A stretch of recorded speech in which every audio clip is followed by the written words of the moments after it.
guys, this is DCHL Devin here, and I wanted to give you another how to play video. And in this video, we're going to go ahead and talk about the Kingdom of Arnor.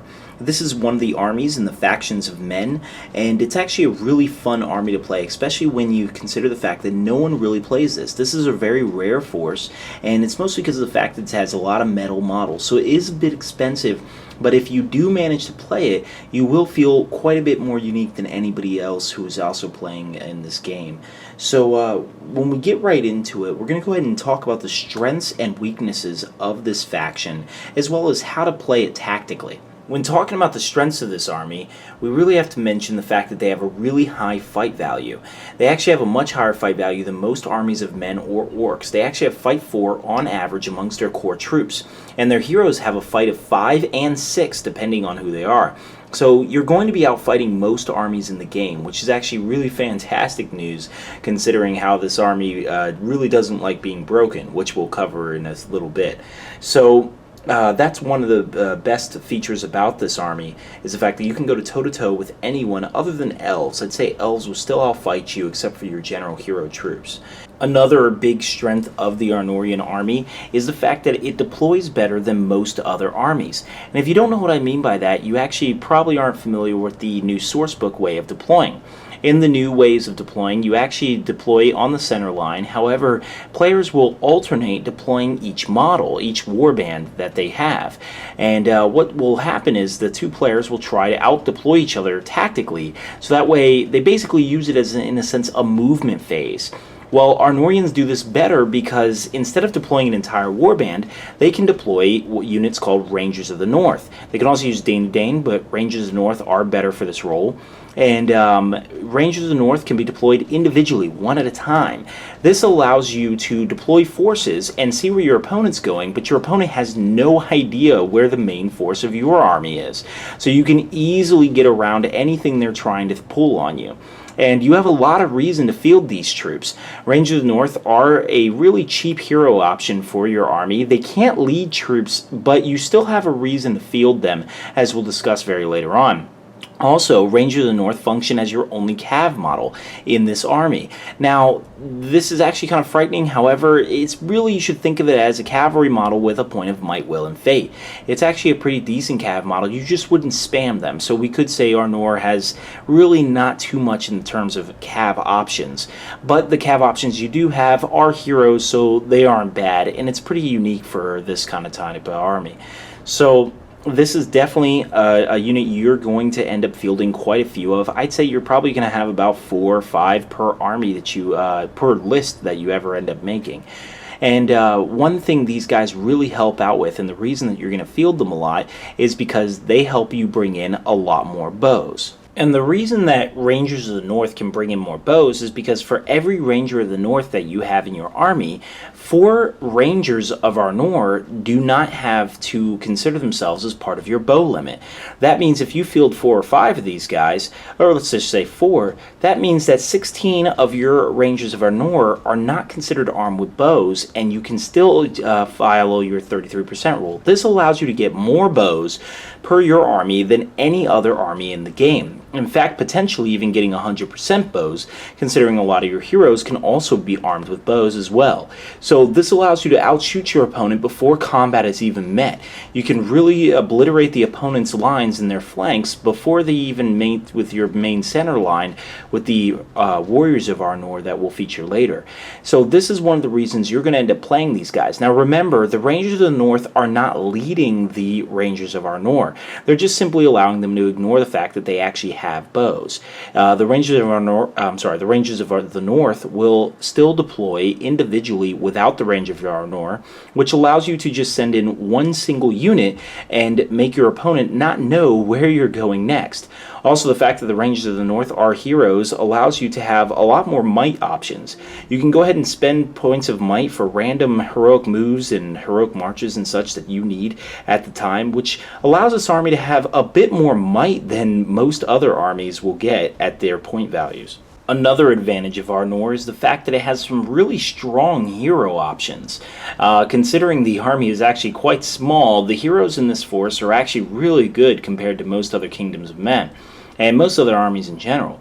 And when we consider this, we say, first off, the Kingdom of Arnor is the only good army with Fury saves. Now, this is basically implying the fact that they get the 5-up save that can be granted from Fury in the evil armies if you channel the spell. Malbeth, the Seer, is the only model in this game that does that, and he is for Arnor and can lead troops. Also, on top of that, you also have Halbarad. Halbarad has the banner of Arwen Evenstar, which allows you to pass all courage tests automatically within 6 inches, and also has a banner of 6-inch range. So the combined effect of Halbarad and Malbeth gives you essentially a channeled fury automatically that cannot be dispelled, and a banner bonus spread across your entire force. These two heroes in combination are quite awesome. Not only that, but you have some really strong contenders as far as close combat. You have the Elven Twins, which anyone who knows the lore of Middle-earth understands why they're in there. They're part of the Grey Company. And the Elven Twins provide a really good close combat force for heroes in your army. Then you have Arathorn, which is not featured here, but I often use Strider's model as a representation. Their models actually look really similar, and other than the head swap, it's pretty much the same thing. And also, other than that, you have the Aragorn, Chieftain of Arnor. He also counts as a banner for most of your warriors, but he also gives the Mighty Hero rule to your force, so he has it as an option to him, just like Minas Tirith does. And this is something that should be definitely utilized. I actually just bought this model myself, hence it's not painted, but only assembled, but I definitely intend to use him in my army. He's a great addition, and I'd highly recommend using him in larger point games. The Heroes of Arnor are certainly a definite advantage for this army. Now, of course, with all the strengths of this army, we always have to mention the weaknesses. And one of the weaknesses of Arnor is easily the limited troop options it has. It only has 2 troop options, and one is not even customizable at all. The Warriors of Arnor are stuck exactly with the equipment they have, with only a banner option as a bonus. And with Halbarad in the army, really a banner is unnecessary. So then you have the Rangers of the Arnor, and all they really can get extra is a bow. So realistically, or I'm sorry, a spear is actually what their option is. And still, realistically, you're not going to have too many options. You have no cav, no monsters, no siege weapons, nothing. And so you don't even have heavy hitting units such as like half trolls or anything like that. So you're really stuck with just a couple of generic troops. Therefore, your heroes are going to be doing most of the killing for your army. This is very similar to the Minas Tirith style. However, your Warriors of Arnor can still make pretty decent battle lines, which is always good. The real unit you're going to want to focus on is the Rangers of the North. I know they're a hero option, but they function much more as a regular close combat troop. With only 1 attack, 1 wound, they feel more like just an upgraded unit, upgraded warrior model rather than a hero. And you should really treat them as such, considering you're going to have about 4 or 5 on the field. So these guys help benefit your army, but still, you're going to have a problem when it comes to options. You're really going to have to utilize your heroes, and if your heroes get kind of bogged down by ring wraiths or anything powerful, then you're going to have some real problems on your hand. Another serious disadvantage for Arnor, and probably its worst one, is the fact that its core troops have really, really low courage. Now, this is extremely mitigated by the fact that all your heroes have really high courage. Not only that, but Arwen Evenstar's banner, that Halbarad carries, automatically passes all your courage tests. So unless your opponent gets rid of your heroes, this really won't even be seen as a serious problem.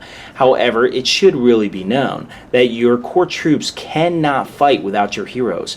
As soon as you're broken, they will leave you if your opponent manages to get all your heroes tied up and kills Halbarad.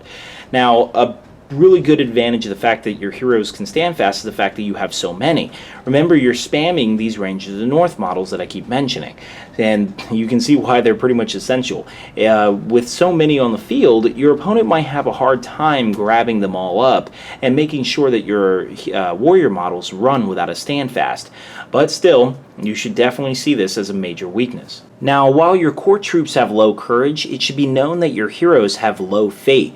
As Games Workshop's habit, if you have a army that, or a model that died in the books or the movies, then they tend to have low fate. And when we're talking about the Kingdom of Arnor, we're talking about an entire army that died, all to the Witch King. So realistically, all these guys have 0 or 1 fate at best, and that's going to be a real problem in case you get wounded. So just something to note, that your heroes will have a problem with this. Now, of course, there is an exception with the twins and the chieftain of Arnor, which is Aragorn, but other than that, all your heroes will go down if they get wounded pretty fast.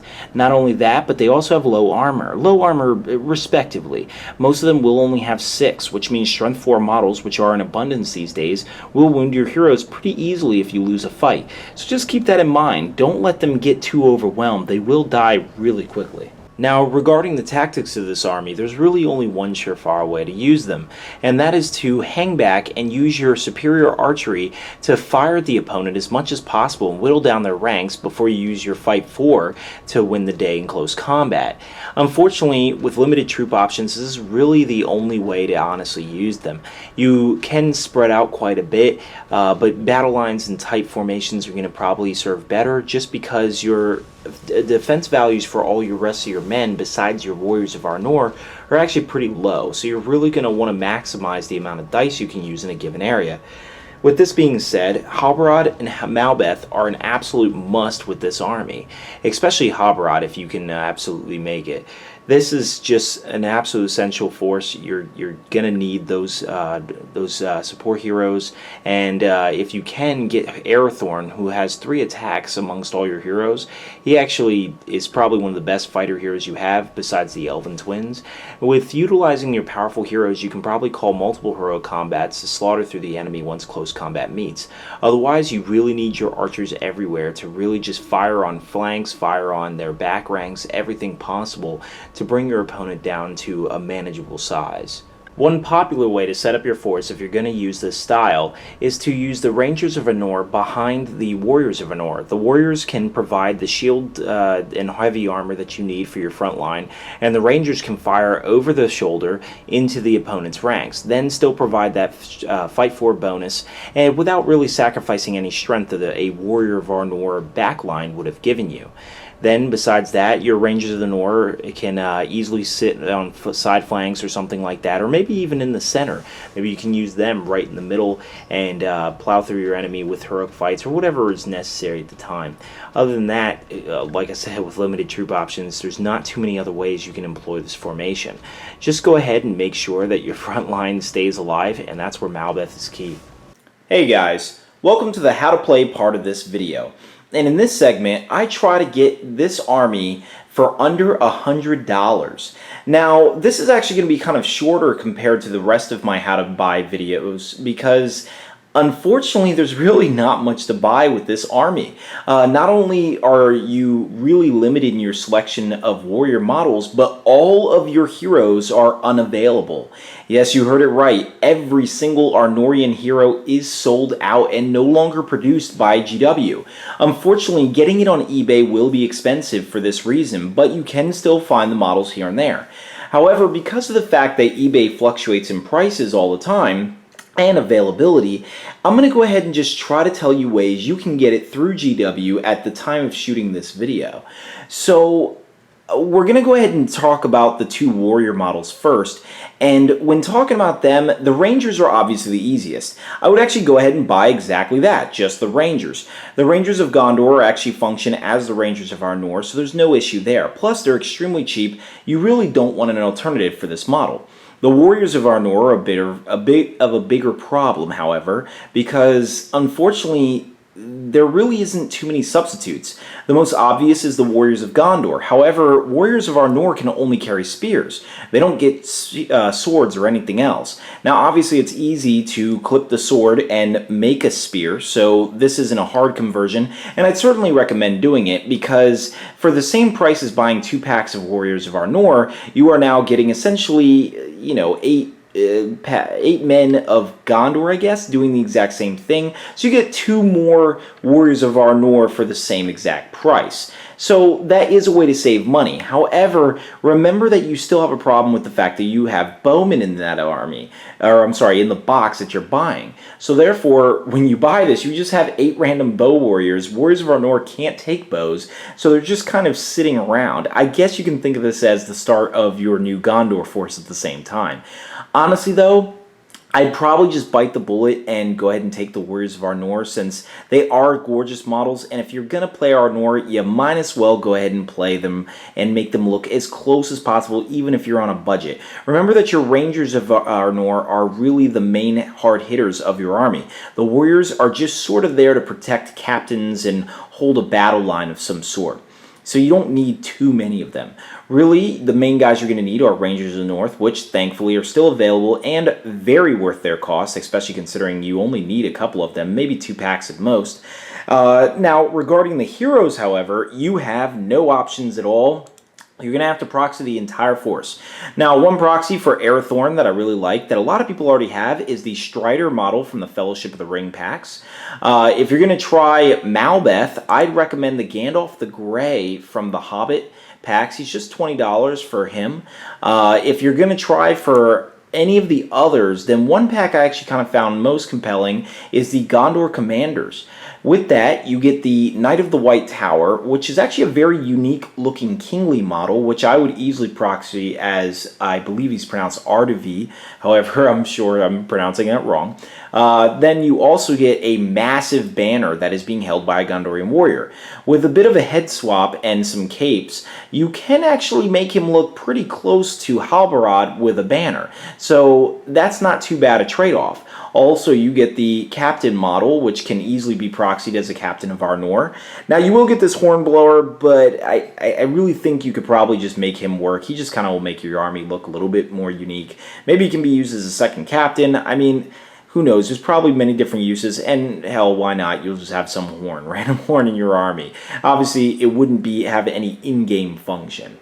So, unfortunately, there's really no other way to proxy for this army too easily. Though I'd be interested in what you guys think in the comment section below. But given the advice I've given here, well, how I would get this army for under $100 is to go ahead and get the Gondor Commanders. That way I get the King of Arnor, and I get Halbarad, and I also get a Captain of Arnor, which is not bad. Then I'll go ahead and get some Rangers of the North, and then I'm going to go ahead and get the Rangers of Arnor, and I'd go ahead and fill the rest of the ranks with them. So maybe 2 packs of them, Rangers of the North, and the Gondor Commanders, which gets you a bit over. You can go ahead and sacrifice, well, maybe the Gondorian Commanders, and instead of them, go ahead and buy, let's say, Syrian and Madril, and you can, or Kyrian and Madril, I believe is their names, and you can use them as Arathorn, and the shield guy would be a Captain of Arnor. So you could do that as well. I would do it either of these ways, but go ahead and skip on the Warriors of Arnor. Unfortunately, you're just not going to really be able to get those guys for too cheap, and you really want to get the actual models. Not only are they probably going to go out of production, but they really look fantastic as a unique part of their force.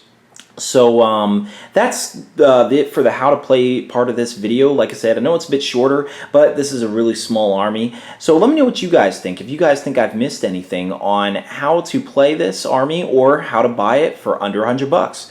Until next time, see you then.